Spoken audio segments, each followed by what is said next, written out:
अस्सलाम वालेकुम dear students, मैं हूं हिना शौकत, आपकी केमिस्ट्री की टीचर। आज के इस लेक्चर में हम डिस्कस करेंगे कुछ बहुत ही important questions related to some basic definitions. So students, सबसे पहले डिस्कस करते हैं test yourself number 1.3 and question number 1 is how many AMU 1 gram of a substance has. यानी कि अगर आपके पास 1 ग्राम है किसी सब्सटेंस का तो उसके अंदर कितने AMU होंगे। अब इस क्वेश्चन को सॉल्व करने के लिए हमें याद करना चाहिए कि हमने पढ़ा है कि 1 AMU is equal to 1.66 into 10 power -24 grams, यानी कि ये एक बहुत ही छोटा यूनिट है। तो 1 ग्राम के अंदर कितने AMUs होंगे, यहाँ हमें इसी स्टेटमेंट से पता चलता है कि वो कुछ बहुत ज़्यादा नंबर्स होने वाले हैं। सो सिंपल मैथ्स के रूल्स को फॉलो करेंगे। 1 gram of a substance is going to be equal to 1 divided by 1.66 into 10 power -24. So the answer will come 6.02 into 10 power -23 AMUs. So आप ये सॉल्व करने के बाद एंड पे एक स्टेटमेंट लिख सकते हैं कि 1 gram of a substance has 6.02 into 10 power 23 AMUs. अब चलते हैं अपने दूसरे क्वेश्चन की तरफ। Is atomic mass unit SI unit of an atomic mass? मतलब क्या atomic mass unit किसी चीज का SI यूनिट है? क्या वो एक SI यूनिट है? SI मतलब सिस्टम इंटरनेशनल यूनिट। सो हमें पता होना चाहिए कि एटॉमिक मास बेसिकली एक तरह का मास ही है और मास एक बेस क्वांटिटी है और उसके लिए जो यूनिट इस्तेमाल करते हैं इट इज kg, किलोग्राम्स। चूंकि atoms they are very small, very tiny particles, तो इनका मास फाइंड करने के लिए हम यूज करते हैं एक स्पेशल यूनिट जो कि बहुत ही छोटा यूनिट है और वो है एटॉमिक मास। तो ये सिस्टम इंटरनेशनल यूनिट नहीं हो सकता। So atomic mass unit is not an SI unit of atomic mass. अब चलते हैं अपने अगले सवाल की तरफ। So what is the relationship between atomic number and atomic mass? Students, जब भी आपसे किसी चीज का रिलेशनशिप पूछा जाएगा so you have to describe both terms first. यानी कि जैसे इस क्वेश्चन में आपसे पूछा गया relationship between atomic number and atomic mass. So first you have to describe what is atomic number and then you will describe what is atomic mass, और फिर आप उसका रिलेशनशिप शो करेंगे जो कि समटाइम्स किसी इक्वेशन की मदद से, किसी फॉर्मूला की मदद से या फिर वर्बल स्टेटमेंट की मदद से भी हो सकता है। In this case we know that atomic number is the number of protons present in the nucleus of an atom and atomic mass is the sum of the number of protons and neutrons present in the nucleus of an atom.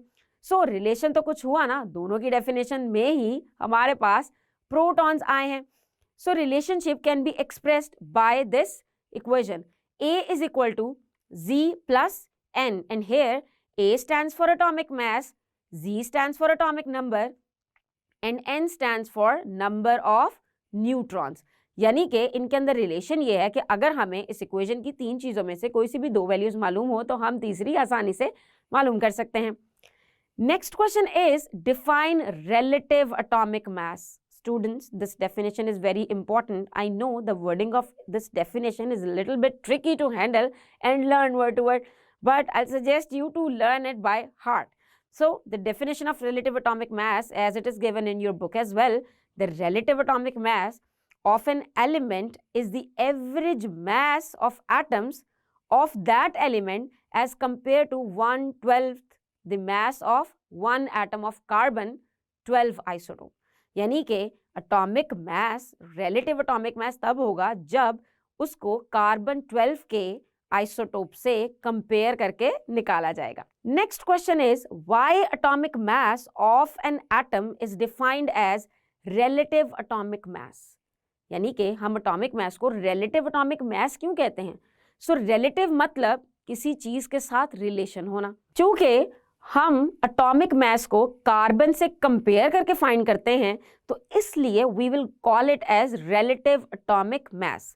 So due to the ratio हम इसको refer करेंगे relative atomic mass, and remember it is always calculated by comparing with carbon 12, which is one isotope of carbon. So let's discuss test yourself number 1.4. First question is what is the relationship between empirical formula and formula unit. So इसके लिए भी पहले हमें describe करना पड़ेगा what is empirical formula and what is formula unit, और फिर हम इन दोनों का रिलेशनशिप डिस्क्राइब कर सकते हैं with the help of example. ऐसे क्वेश्चन में अगर आप एग्जाम्पल देंगे तो वो ज्यादा बेनिफिशियल है। We know that empirical formula is the ratio, simplest ratio between atoms of a compound. मतलब अगर एक कंपाउंड के अंदर मोर देन वन एटम जाहिर है प्रेजेंट होते हैं तो उनके दरमियान जो सिंपलेस्ट रेशो आएगी दिस इज एम्पिरिकल फॉर्मूला। और एम्पिरिकल फॉर्मूला एटम्स की सिंपलेस्ट रेशो देता है, लेकिन remember the formula units they consist of ions, they are not formed by atoms, तो वो बनते हैं आयंस के मिलने से। और फॉर्मूला यूनिट इटसेल्फ ही एक सिंपलेस्ट रेशो होती है। So we can say that empirical formula will give us the simplest ratio between atoms and formula unit is the simplest ratio between ions। अब यहाँ एक बात समझना जरूरी है that formula unit is always empirical formula, मतलब formula unit already simplest form में ions given होते हैं, उसको आप मजीद सिंपल नहीं कर सकते। बट अगर आप बात करें मॉलिक्यूलर कंपाउंड्स की तो मोस्ट ऑफ द टाइम्स हम उसे सिंप्लीफाई कर सकते हैं, यानी कि उसके एटम्स की रेशो को मजीद सिंप्लीफाई कर सकते हैं। And the simplest form would be called as empirical formula. For example if you have glucose, तो formula of glucose is C6H12O6। ये है एक मॉलिक्यूल, क्योंकि ये एक मॉलिक्यूलर कंपाउंड है, और इसकी अगर हम सिंपलेस्ट रेशो देखेंगे तो it would be 6:12:6 and simplest form is 1:2:1। So empirical formula of glucose would be CH2NO। मतलब एक ओरिजिनल फॉर्मूले से जब एम्पिरिकल फॉर्मूले में चेंज किया तो थोड़ी सी उसमें चेंजिंग जरूर आई है, लेकिन इन फॉर्मूला यूनिट्स ऐसा नहीं होता। फॉर्मूला यूनिट्स होते हैं आयनिक कंपाउंड्स के। For example formula unit of sodium chloride, तो इसका जो सिंपलेस्ट रेशो है it is between sodium and chloride ion and it is the same 1:1। So empirical formula simplest ratio between atoms and formula unit मतलब simplest ratio between ion. Next question is how can you differentiate between molecular formula and empirical formula. पहले हमने देखा relationship of empirical formula and formula unit. अब हम देखेंगे कि what is the difference between empirical formula and molecular formula. सबसे पहले तो आपको ये चीज समझनी है कि whenever you are going to write difference between something, try to make 2 columns और इसको एक टेबल फॉर्म में अच्छा सा प्रेजेंटेबल आंसर करेंगे। और secondly in first difference always mention the definition and after the definition you need to explain it with the help of example. और अगर आप उस एग्जाम्पल में कोई फॉर्मूलाज लिखेंगे तो वो और भी अट्रैक्टिव लगेगा। So for empirical formula it is the formula which shows the simplest whole number ratio of atoms present in a compound. But the molecular formula it is not the simplest ratio, ये नहीं लिखेंगे। You have to mention that it is the actual number of atoms present of each element in a molecule of that compound. इसको कहेंगे हम उसका molecular formula. For example empirical formula of glucose, the formula of glucose is C6H12O6, तो उसका empirical formula है CH2O, but molecular formula of glucose is C6H12O6। एक और मिसाल देख लेते हैं, empirical formula of benzene is only CH, very simple, but molecular formula of benzene is C6H6। So next question is you have to identify the formula as formula unit और molecular formula। यानी कि आपने इन सारे लिखे हुए formulas में से देख के बताना है कि कौन से molecular formulas हैं और कौन से formula units हैं। So one by one discuss करेंगे। अगर हम बात करें फॉर्मूला यूनिट्स की तो we have barium carbonate and potassium bromide, ये हमारे पास 2 इसमें फॉर्मूला यूनिट्स हैं, और बाकी सब H2O2 which is hydrogen peroxide, CH4 which is methane, C6H12O6 which is glucose, C12H22O11 which is sucrose.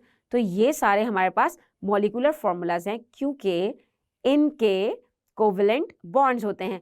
अब आपको कैसे पता चलेगा, एक तो कोवेलेंट बॉन्ड निशानी है और दूसरी ये है कि इसके अंदर कुछ नंबर ऑफ एटम्स हैं जिनको मजीद सिंप्लीफाई भी किया जा सकता है। और आयनिक कंपाउंड की एक और मिसाल है कि उसमें कुछ मेटल्स और नॉन मेटल्स आपस में कंबाइन होती हैं। जब आप अपने आने वाले चैप्टर्स में पीरियोडिक टेबल वाले चैप्टर्स को डिटेल में डिस्कस करेंगे तो इनको आइडेंटिफाई करना आपके लिए बहुत आसान हो जाएगा। So next question is what is empirical formula of acetic acid, यानी कि हमें इसका एम्पिरिकल फॉर्मूला फाइंड करना है। वो तो फाइंड करना काफी आसान है, but next part is find out it's molecular mass.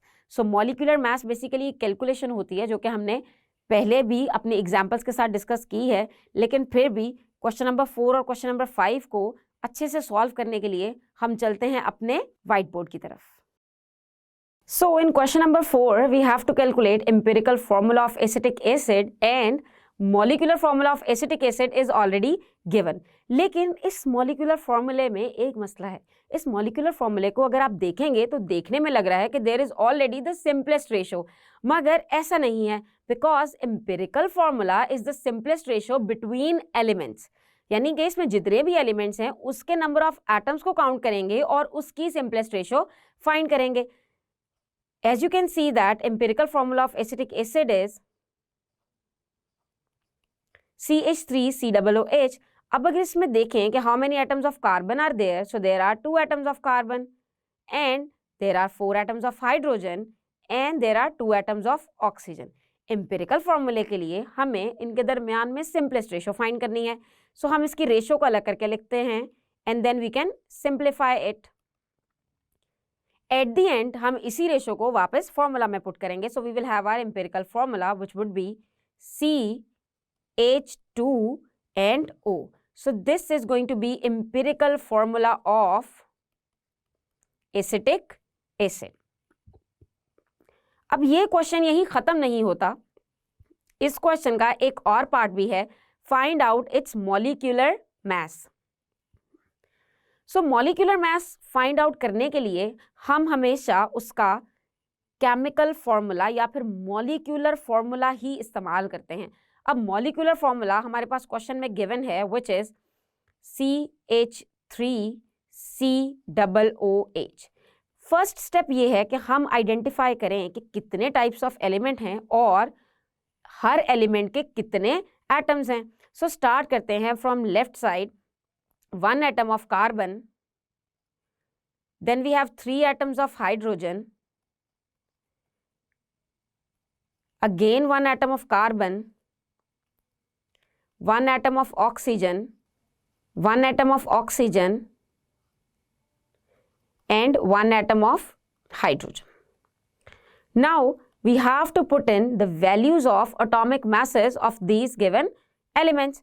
So carbon का atomic mass है 12, तो हम इसकी जगह लिखेंगे 12. For hydrogen we will write 1. For carbon again we will write 12 and for oxygen we will write 16.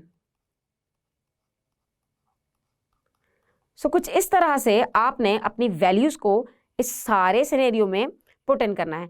After this just simply use the math rule to calculate your answer. So when we will sum up all of them at the end, we will get our answer which is 60 AMU. Never forget this. Whenever you are going to show molecular mass of something, you will write its unit as AMU, which stands for atomic mass unit. अब चलते हैं हम अपने next question की तरफ. So our next question is calculate the formula masses of the following ionic compounds. क्योंकि formula mass हमेशा किसी ionic compound का ही हो सकता है. So हमें 3 ionic compounds के formula masses calculate करते हैं. तो सबसे पहले चलते हैं हम अपने पहले आयनिक कंपाउंड की तरफ which is Na2SO4 sodium sulphate. Method हमेशा सेम रहेगा as we have discussed in our lecture as well, that calculation method for molecular mass or formula mass is always same, just नाम का फर्क होता है। So let's see how many atoms of each element are present in this compound. So sodium के साथ subscript में 2 mention है, इसका मतलब सोडियम के 2 एटम हैं। So we will write 2 और ब्रैकेट में सोडियम मेंशन कर देंगे, plus 1 atom of sulphur plus 4 atoms of oxygen. अब सिंपली करना ये है कि इन एलिमेंट्स की जगह इनके एटॉमिक मासेस को फिल करेंगे।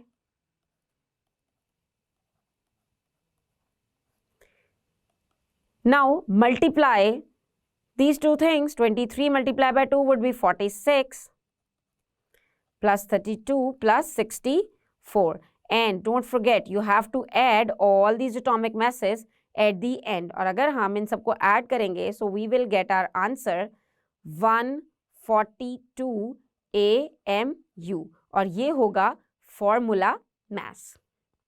अब देखते हैं अपने अगले आयनिक कंपाउंड की तरफ, and our next ionic compound for this question is ZnSO4, which stands for zinc sulfate. Process सारा सेम रहने वाला है, सारी कैलकुलेशन के स्टेप्स भी सेम रहने वाले हैं। So let's move on to our first step, which is calculate the number of atoms present for each element. So zinc की सबस्क्रिप्ट में कुछ नहीं, मतलब एक एटम होगा जिंक का, so we will write 1 zinc plus now 1 sulphur and 4 atoms of oxygen. Now simply put in the values of their atomic masses. So atomic mass of zinc is 65, and for sulfur it's 32, and for oxygen it is 16. Now use your maths calculations. 16 fours are 64, and if we will sum up all these three values, we will get our answer 161 AMU. सो ये हुआ हमारा दूसरा ionic compound. अब चलते हैं हम अपने आखिरी आयनिक कंपाउंड की तरफ, जिसका फॉर्मूला मास कैलकुलेट करना अभी हम एक साथ सीखेंगे। So our third ionic compound is copper carbonate, CuCO3. First step is same, identify the number of atoms present for each element. So copper का हमारे पास एक एटम है, सो हम लिखेंगे 1 Cu प्लस एक ही एटम कार्बन का है, and then we have 3 atoms of oxygen. Now simply put the values of their atomic masses. Atomic mass for copper is 63.5, and atomic mass for carbon is 12, and for oxygen is 16. और ये तो अब तक आपको अच्छी तरह याद होगा।